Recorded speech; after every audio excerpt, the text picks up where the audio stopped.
Radio Publique Africaine.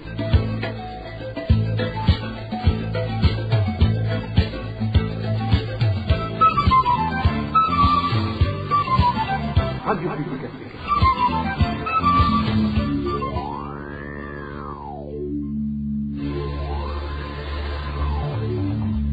C'est le moment de suivre le journal parlé en français. À la présentation, Inès Gakiza. Lundi 28 octobre 2024, merci d'avoir choisi la RPA. Bonsoir ou bonjour et bienvenue à cette édition dont voici le sommaire.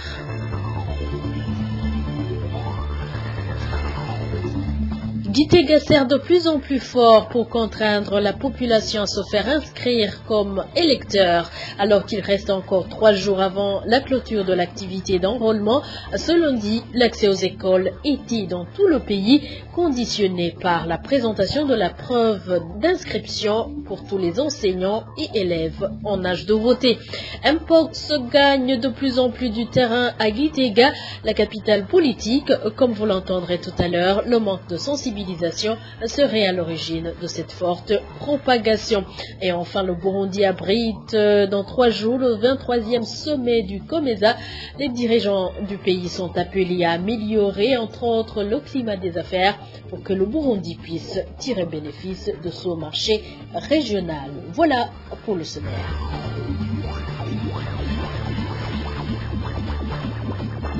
Encore une fois, bienvenue. Perturbation ce lundi des activités scolaires sur tout le territoire national. À l'origine, l'enrôlement aux prochaines élections qui s'est transformé en obligation et à cet effet, ceux qui ne se sont pas encore acquittés de ce devoir jadis civique se sont vus refuser l'accès aux établissements, enseignants et élèves confondus. Plus grave encore, certains ont même été emprisonnés. Josiane Mouzaneza a fait le tour pour nous, son reportage. En principe, aujourd'hui, on n'était pas censé enseigner, mais plutôt traquer ceux qui ne se sont pas fait enrôler et les renvoyer chez eux. Quant à ceux qui s'y sont conformés, ils ont passé la journée à ne rien faire. Telle est la situation qui prévalait aujourd'hui dans toutes les écoles du pays. Partout, le mot d'ordre était le même. Traquer ceux qui ne se sont pas fait enregistrer comme électeurs et les y contraindre. Au sud du pays, et plus précisément en province Makamba, élèves, enseignants et directeurs confondus, personne n'était autorisé à franchir le portail de l'établissement qui fréquente sans montrer son récépissé. Cet habitant de la commune Nyanzalak témoigne. Que ce soit au lycée communal Nyanzalak, à l'écofo Gogogwa et Kofo Nyanzalak 4, à l'école dite Eusebu ou à l'école Nyanzalak 2, partout les activités étaient paralysées. Idem pour les établissements du nord du pays. En province Kayanza, tous les élèves âgés de 16 ans et plus ont été contrôlés. Seuls ceux qui s'étaient munis de leur récépissé ont été autorisés à rentrer dans les enceintes de leurs établissements scolaires.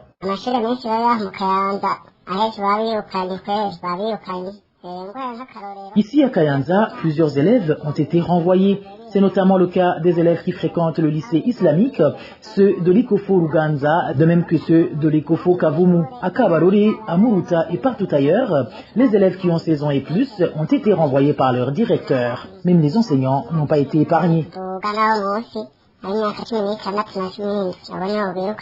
Toujours au nord du pays, mais cette fois-ci en province Ngozi, c'était le même modus operandi. À travers un groupe WhatsApp réunissant les directeurs de la commune Ngozi, le directeur communal de l'éducation a rappelé à l'ordre les responsables des établissements sous sa responsabilité. En effet, depuis ce matin, ce dernier a mis en garde quiconque se hasarderait à passer outre les injonctions émanant du ministère de l'Éducation, lesquelles injonctions stipulaient que tous les directeurs d'établissement devraient veiller à ce que toutes les personnes en âge de voter se fassent enregistrer. Ici, Eric Sikugavo, directeur communal de l'enseignement en Ngozi, a même fait savoir que toute la journée de ce lundi devrait être consacrée uniquement à cette tâche.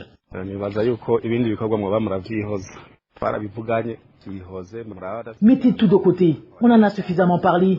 Inventoriez tous ceux qui n'ont pas de carte nationale d'identité et renvoyez-les les chercher. Ceux qui ont des extraits d'actes de naissance, qu'ils aillent tous se faire enrôler aujourd'hui même pour éviter tout désordre.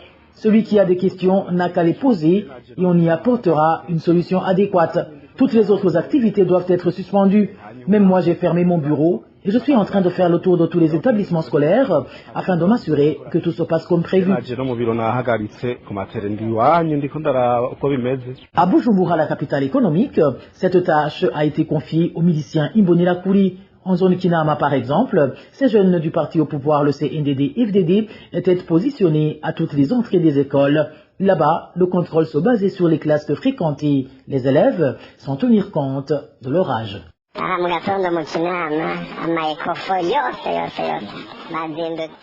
Tôt ce matin, un contrôle rigoureux a été effectué dans toutes les écoles fondamentales de la place. Ils disaient mettre en exécution un ordre leur donné. Au fait, que ce soit les directeurs, les enseignants ou les élèves, tout le monde était passé à la loupe avant d'être autorisé à entrer. Les Imbonerakure étaient en grand nombre et ciblaient surtout les élèves des classes de première année post-fondamentale. Ils expliquaient que s'ils ont passé le test de la 9e année, ils doivent absolument être en âge de voter. Ils leur ont alors dit d'aller chercher leurs extraits d'actes de naissance et de revenir pour se faire enrôler par ces mêmes jeunes. Ça nous inquiète énormément. Au nord-ouest du pays, ces miliciens Imbonerakure ont dépassé les bornes dans leurs ailes. Non seulement quiconque n'était muni de son récépissé devrait rebrousser chemin, mais il y en a qui ont même été emprisonnés. C'est le cas d'un professeur de la commune de Rugombo qui s'est vu jeter au cachot, comme en témoigne notre source sur place.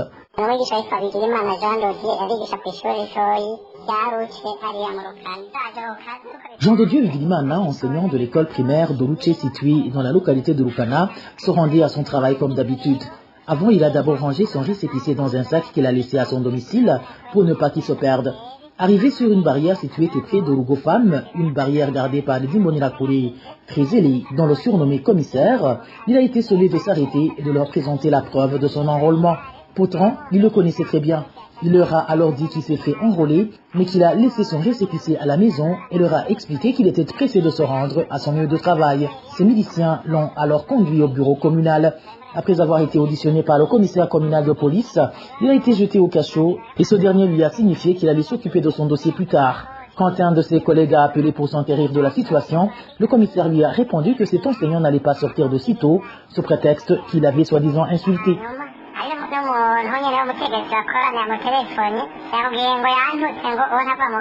Vous saurez que même si certains élèves ont été chassés alors qu'ils n'ont que 16 ans, la Constitution du Burundi fixe l'âge de voter à 18 ans, ce qui a d'ailleurs été souligné par la CENI, d'où plus d'un se demande ce qui se cacherait derrière tant de rigueur et d'acharnement pour un acte qui devrait être volontaire et non forcé. Merci Josiane Mouzanese. Parlant toujours de l'enrôlement des électeurs, des habitants de la commune Mugina, située en province Cibitoke, se lamentent d'être malmenés pour se faire inscrire sur les listes des électeurs. Ces habitants n'ont même plus le droit de voter à leurs activités champêtres sans avoir été inscrits. Éloge divin, Remesha. Tout cultivateur en commune d'Omugina devrait d'abord se faire enrôler sur la liste des électeurs pour espérer vaquer à ses activités, indiquent nos sources dans cette commune. Les Imbonerakure étaient chargés de les contrôler, comme le témoigne cette source. Des Imbonerakure nés au niveau de Nosha et exigent de force les citoyens à aller se faire inscrire sur des listes. Franchement, c'est une situation honteuse car nous n'avions jamais participé aux élections par contrainte. D'autres habitants se sont vus refuser l'accès à des espaces publics. Ces espaces sont entre autres le marché, qui est d'habitude ouvert tous les lundis, ainsi que des établissements sanitaires. Pour entrer au marché, tu devrais montrer le récépissé, et c'est le même cas pour entrer dans un établissement sanitaire. Actuellement, la plupart des habitants de Mugina craignent que la situation ne se complique davantage le jour des élections. S'ils malmènent des gens pour qu'ils aillent se faire inscrire, nous pensons que ça sera pire durant les élections. Nous craignons que, lors des élections, ils vont nous menacer avec des armes sur nos têtes. Nous demandons que ces menaces cessent et que chacun puisse aller se faire inscrire sur sa propre volonté.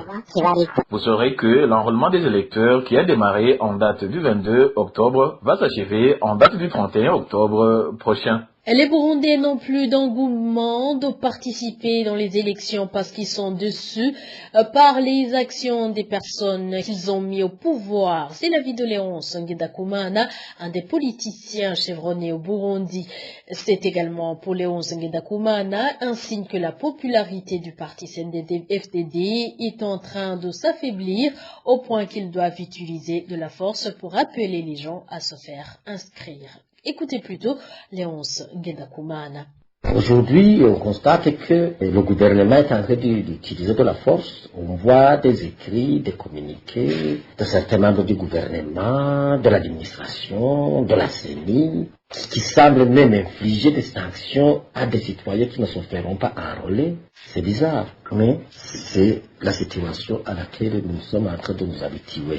Jusqu'à ce qu'on s'organise pour le changement. Aujourd'hui, on constate le forcing électoral, on va dire, bon voilà, si vous ne présentez pas le récépissé, au marché vous n'entrez pas, à l'église vous n'entrerez pas, dans les bureaux de l'administration territoriale ou de l'administration publique on n'entrera pas. On vient de tirer aussi à de situations pour les autres actes posés par le pouvoir CNDD-FDD. L'interprétation de tout cela, c'est quoi? L'interprétation de tout cela, c'est que la population est fatiguée des élections qui n'apportent pas de valeur ajoutée par rapport aux conditions de vie de leur vie antérieure, à ce qui s'est passé dans les autres pouvoirs antérieurs. Il n'y a pas de valeur ajoutée, plutôt la situation s'empire. Le citoyen préfère rester à la maison parce qu'il a ses occupations, ses activités qui lui permettent quand même de vivre un peu, de survivre si vous voulez, que d'aller se faire enrôler. Il pense que ça passe. Il pense comme ça. Parce que quand il vote en faveur des députés, par exemple, des organisateurs communaux, ceux-là, ils travaillent pour eux et leurs familles. On peut la forcer à aller se faire enrôler. Est-ce que quand vous la forcez à aller se faire enrôler, vous êtes sûr qu'elle va voter pour vous, pour toi, surtout quand vous la forcez, surtout quand vous n'amenez rien de valeur ajoutée à ces conditions de vie? Pensez qu'il va voter en votre faveur. S'il ne vote pas en votre faveur, ça veut dire que vous allez triquer les élections, vous allez frauder. Et si vous fraudez, le gouvernement le sait, il a organisé un débat national auquel il a constaté que des élections mal préparées et mal organisées conduisent à des situations de tension, des assassinats politiques, comme je le disais. Une économie ruinée, des écoles qui ne fonctionnent pas, des hôpitaux, des centres de santé, des distances qui ne fonctionnent plus. Il y a la rareté de beaucoup de produits comme on le constate aujourd'hui. Honorable Ngendakumana appelle toutefois la population à se faire inscrire massivement pour qu'ils puissent avoir l'occasion d'apporter du changement par la voie des urnes. Encore une fois, Léonce Ngendakumana. Si on pense à l'intérêt général, c'est le moment de se mettre ensemble, tous pour changer cette gouvernance. Cette gouvernance doit changer. Impérativement et obligatoirement, sinon c'est vraiment grave. Prenons le cas d'espèce. Si on rate les élections de 2025 à cause de cette manipulation du processus électoral et de cette préparation de la fraude, la population va refuser, il va y avoir des tensions. Les élections de 2027 ne vont pas avoir lieu dans les conditions normales. Les élections de 2030 même, 2040, 2034 même, 2035 même, et adieu les visions 2040-2060. Qui a intérêt à ce que tout cela arrive? Nous devons nous concentrer sur les prochaines élections de 2025 pour que ce soit un succès, pour que ces élections ne soient pas préparées et organisées comme les élections antérieures, si on aime son pays. Il faut alors que les citoyens, au lieu de ne pas se faire enrôler, se fassent enrôler pour avoir la possibilité d'accéder aux cartes d'électeurs et élire de nouveaux programmes, et élire de nouveaux dirigeants, pour mettre en place de nouvelles institutions, pour répondre à leurs attentes, pour mettre un terme à cette pauvreté extrême, à cette misère, à ce chômage. Comment est-ce qu'on va mettre un terme à ce chômage si on ne conjugue pas nos efforts, si on ne met pas nos efforts, nos moyens, nos énergies, nos intelligences ensemble, pour balayer la route à ceux qui veulent rééditer l'exclusion, à ceux qui veulent rééditer l'ethnisme, à ceux qui veulent consolider les pratiques de corruption, de détournement des deniers publics et de malversations économiques et financières. Comment est-ce qu'on va leur barrer la route? Parce que si on ne se fait pas enrôler et qu'on aille voter pour le changement, ça veut dire que ce que nous allons observer, Ça sera ce que nous vivons aujourd'hui. Et poursuivons ce journal avec la page sécurité. Un citoyen de la colline Murenda, commune Makebuka en province Gitega, succombé après s'être fait tabasser par des gens qui l'ont arrêté alors qu'il rentrait à la maison la nuit dernière. La victime était un membre du parti CNL et ses voisins soupçonnent les Imbonerakure. Dani Claire, il a trouvé. Le citoyen de la colline Murenda, commune Makebuko, qui a succombé à ses blessures après un passage à tabac est connu sous le nom de Fabien Hirandekura. Notre source indique que la victime a été bâtie tard dans la nuit de ce dimanche lorsqu'il rentrait d'une fête de mariage. Ses bourrons l'ont laissé en état critique. Il avait été défiguré. Des gens qui l'ont vu en premier et qui ont réalisé qu'il respirait encore l'ont emmené à l'hôpital de Kivuye en commune Bukirasadi. Il n'a pas malheureusement survécu. Il a rendu l'âme dans la matinée de ce lundi. Ce Fabien Hirandekura était membre du parti CNL et il venait de sortir de la prison de Gitega. Ses bourreaux seraient des Imbonerakure de la colline Murenda, indiquent ses voisins. Une source administrative indique que les enquêtes ont déjà commencé pour mettre la main aux auteurs. Toutefois, selon cette source, un des présumés a été déjà arrêté.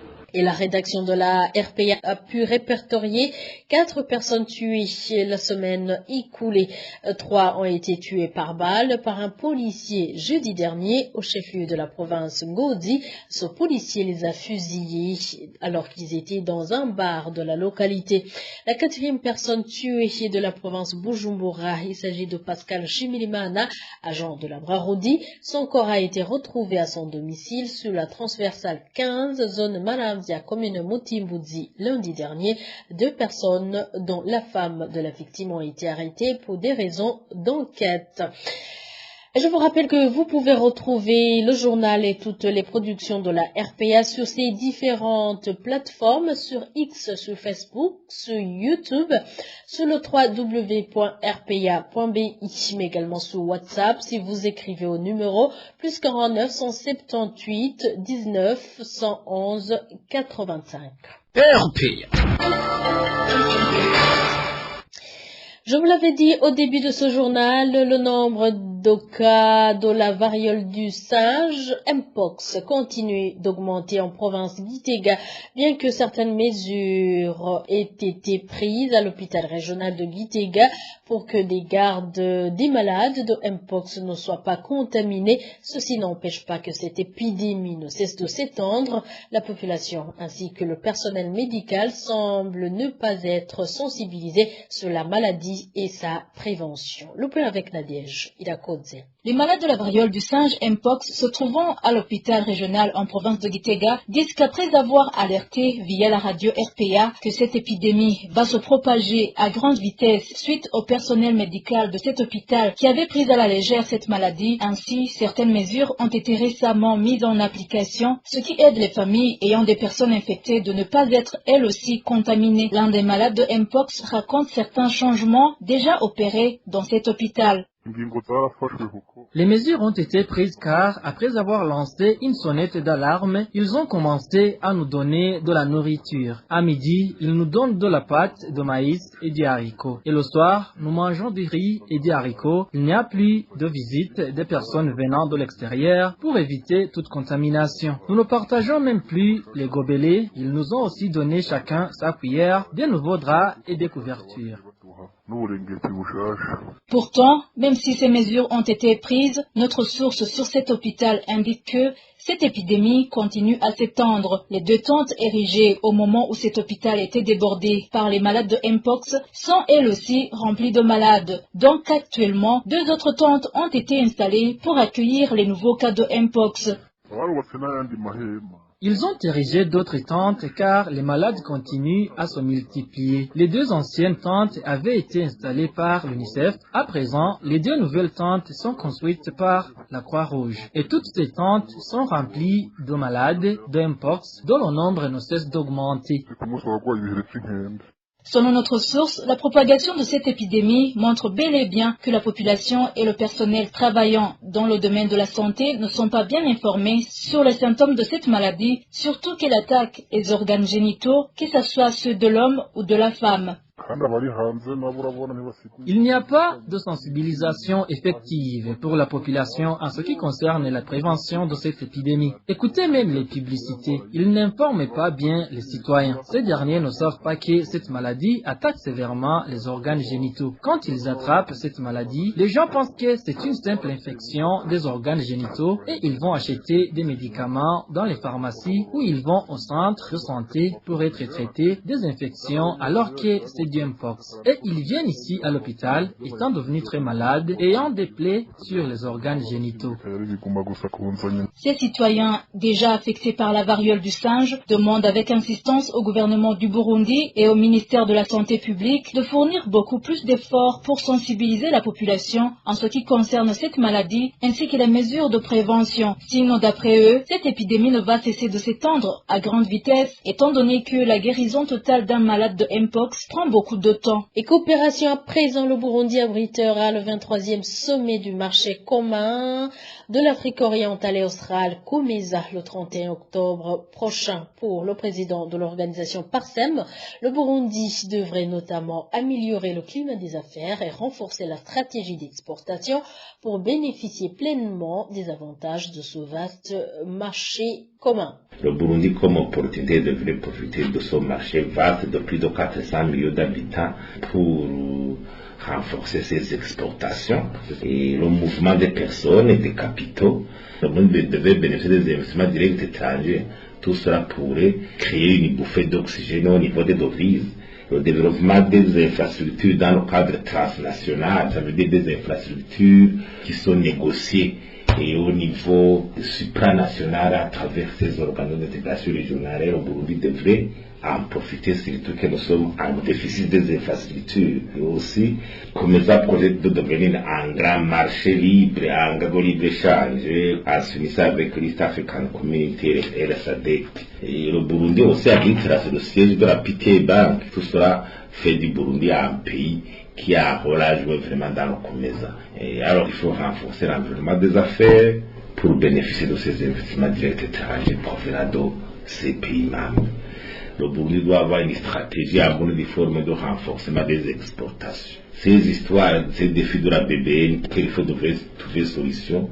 Il faut créer un fonds pour soutenir les exportateurs, trouver solution à ces problèmes d'énergie, des infrastructures, d'électricité, pour appuyer les actions des exportateurs, renforcer la bonne gouvernance, soigner l'image du pays pour qu'au niveau de la circulation des capitaux, tout cela puisse y trouver son compte, renforcer la capacité des exportateurs, l'accès à l'information, éviter les lourdeurs administratives. Il y a aussi le renforcement de la relance de la production des entreprises potentielles qui avaient un grand potentiel de production comme la Sosumo.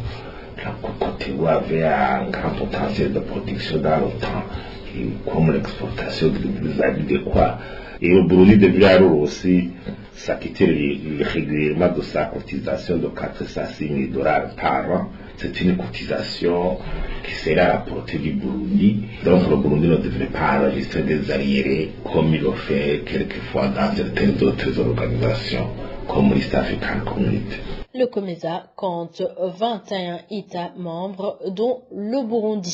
Dernier dossier de ce journal, le manque de déplacement suite à la pénurie de carburant trouble la vie quotidienne de la population en province Cibitoke. Ce dimanche, certains invités organisateurs de fêtes ont été en retard et d'autres ont raté ces événements, pendant que certains parmi ceux qui se sont absentés avaient des responsabilités dans les préparatifs de ces fêtes. La conséquence a été que ces événements avortent. Les idées avec Innocent Valentin, Singilangam. Les conséquences néfastes dues à la pénurie du carburant au Burundi deviennent de plus en plus nombreuses dans différents domaines du pays. Dans le domaine de transport de biens et de personnes, la situation est alarmante. En province de Cibitoke, suite au manque de moyens de transport transports, certains travaux se ralentissent et surtout dans l'événementiel. Notre source en province de Cibitoke et précisément en commune Rugombo fait savoir que ce dimanche, les gens ont passé des heures et des heures au parking en attendant un moyen de déplacement, mais à la fin, ils ont fini par retourner chez eux alors qu'ils devraient participer dans différentes cérémonies dominicales.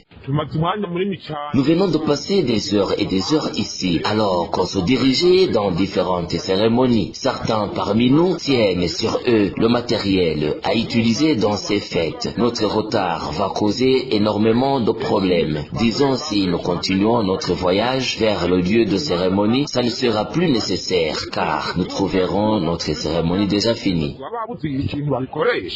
Ces habitants de Cibitoke qui rencontrent des difficultés de déplacement suite au manque du carburant demandent au président de la République de chercher d'autres moyens de déplacement, de transport en commun pour faciliter la tâche à la population de Cibitoke.